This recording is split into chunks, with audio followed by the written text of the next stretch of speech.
Hello. Hello. My question is not Durin specific, it's more production related. When you compare the Lord of the Rings trilogy to, for example, the Hobbit trilogy, in the Lord of the Rings trilogy, everything looks super real. They worked a lot with miniatures and with kulissen, sets. Yes. And in The Hobbit, they used a lot of CGI, which in my opinion often made it look like a computer game, so not so real looking. But in the series, it's all very real looking. Is that because the CGI has gotten a lot better, or are they using actually a lot of sets and miniatures this time? Yeah, most of the stuff that you see is practical. Ah, that's great. Yeah, and it is great, and it's very authentic. And I have to say, the first time I walked onto the set of Khazad-dûm, I couldn't believe it. I was, oh my God, I'm in Middle Earth. This is Middle Earth. And it was incredible. We had a game where we had to guess if it was real or fake. So they have real rock and stones on set, but also not all, the walls were fake. So, and down between both areas, you kind of go, okay, is that real or fake? And it was 50-50. And you go, that's real, definitely real. And then I'd touch it and go, no, fake.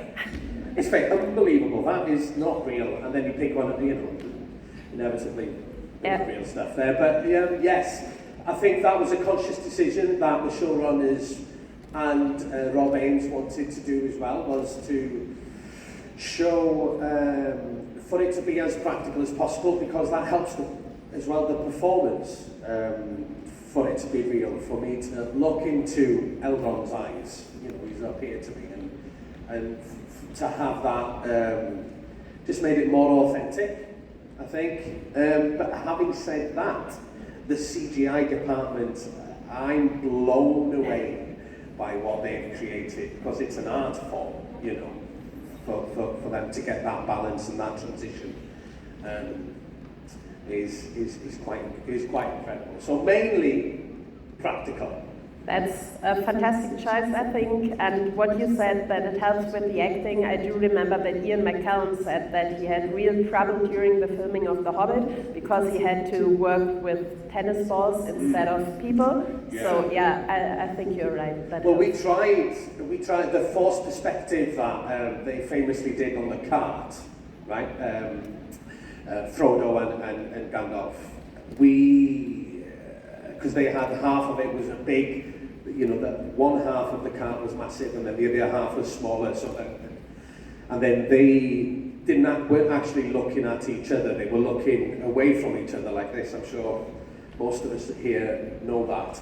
We tried that, and it was so difficult to kind of, and knowing that Elrond is here, yet I'm looking up here, it was really difficult to connect with him there. We tried it, and then we thought better of it. Oh, interesting. Yeah. Okay, thank you for your answer. Thank you.